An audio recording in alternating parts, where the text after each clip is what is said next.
Pembinaan Ibu Dr. Sofia MPD, yang saya hormati, yang saya cita-citai Ibu Eva Rija MPD selaku dosen pengampu mata kuliah pendidikan dan pelatihan anak usia dini, dan juga yang saya hormati dan banggakan rekan-rekan mahasiswa Universitas MH Tamrin yang ada di ruang virtual Zoom meeting maupun yang ada di auditorium di Universitas MH Tamrin yang kita banggakan.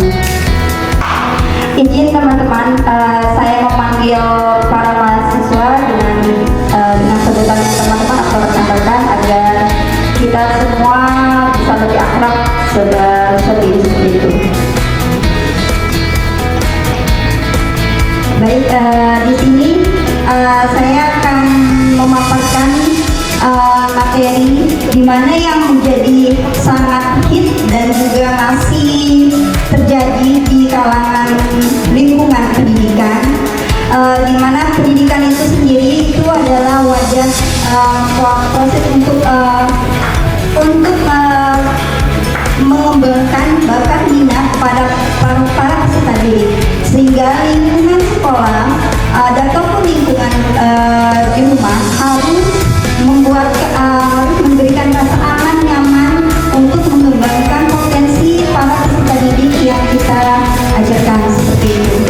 Namun dengan keadaan seperti ini ternyata masih banyak ditemukannya hal-hal yang tidak kita inginkan ataupun yang sangat mempengaruhi secara psikologis, psikis ataupun emosional anak, yaitu dengan bullying. Ternyata di Indonesia sendiri bullying itu masih sangat kita bisa menjumpai di berbagai tingkatan pendidikan, selain dasar, tingkat menengah ataupun di berjenjang. Ternyata di pendidikan anak usia dini itu sendiri masih kita temui teman-teman untuk bullying ini.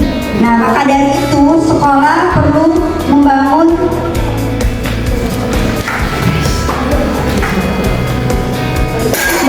lingkungan PAUD yang aman, nyaman, dan ramah anak melalui pencegahan bullying. Sebelum kita melakukan penanganan ataupun kita harus tahu dulu nih teman-teman, bullying. Mungkin dari teman-teman nggak asing dengan kata bullying. Boleh teman-teman sebutin apa itu bullying? Coba, ada yang tahu? Perhubungan.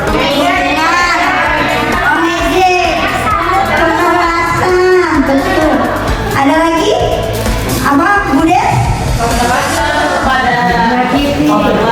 Anak yang dilakukan secara berulang-ulang, baik secara verbal, fisik ataupun media sosial. Oke, mantap. Betul. Baik, bisa kita simpulkan bullying itu sendiri adalah perilaku agresif yang dilakukan secara terus-menerus berulang kepada pihak yang lebih lemah. Nah, ini dia ya, jadi korbannya adalah pihak yang lemah ini. Jadi bullying itu tindakan menyakiti orang lain secara fisik maupun psikologis yang dilakukan secara berulang. Bentuk-bentuk bullying itu sendiri yang kita ketahui kan lebih banyak ke fisik ya Bu, teman-teman. Selain fisik itu, selain memukul, menendang, ternyata yang lebih tanpa kita sadari, coba kita refleksi pada diri kita sendiri ya, sebagai pengajar ataupun sebagai lingkungan. Ternyata bullying itu bisa bersifat secara verbal. Mungkin teman-teman tahu kalau misalnya dia tuh memberikan julukan yang kurang bagus, contohnya dia tuh gendut, pasti kan gitu kan. Secara langsung tuh anak-anak kita di usia dini di PAUD biasanya tuh gampang banget loh melabeli teman-temannya, misalnya dia hitam. Nah, karena secara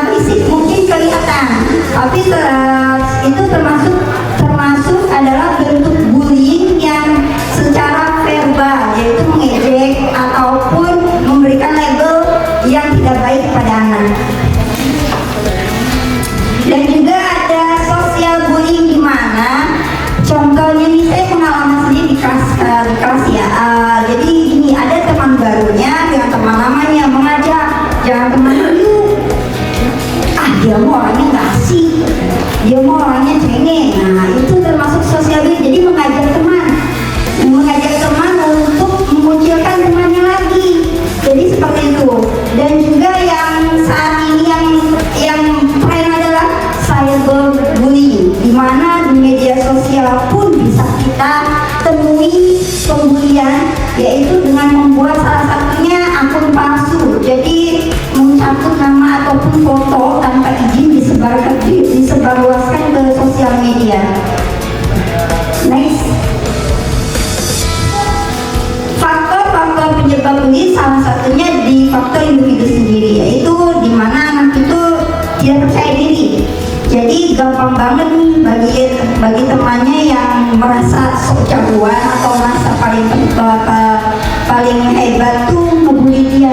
Jadi benteng dari anak itu sendiri pun bisa jadi faktor untuk terjadi pembulian. Yang kedua dari faktor keluarga, di mana support dari orang tuanya sendiri pun tidak membangun merasa percaya diri anaknya gitu. Dari rumah aja sudah dijudge atau dengan orang tuanya, kamu sih gini, kamu sih gitu. Jadi kata kita, jadi secara langsung secara psikologis anaknya dia jadi kurang percaya diri. Dan juga faktor sekolah, di mana faktor sekolah ini bisa tidak adanya SOP atau standar untuk pencegahan bullying. Dan juga faktor teman sebaya, faktor lingkungan sosial, dan juga media dan teknologi. Next.